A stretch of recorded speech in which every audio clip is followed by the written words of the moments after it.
And in front of me is ALCATEL One from 2022, and let me show you how to activate the backup to Google One on this phone. So at first you need to open the list of all apps and pick settings. Then select system, and here you will notice backup. So just mark to open, and if you'd like to backup to Google One, just tap on turn on.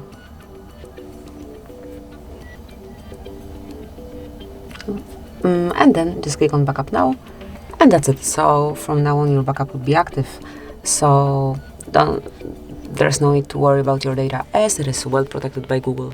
So that's it, that will be all. Thanks for watching. Please subscribe our channel and leave the thumbs up.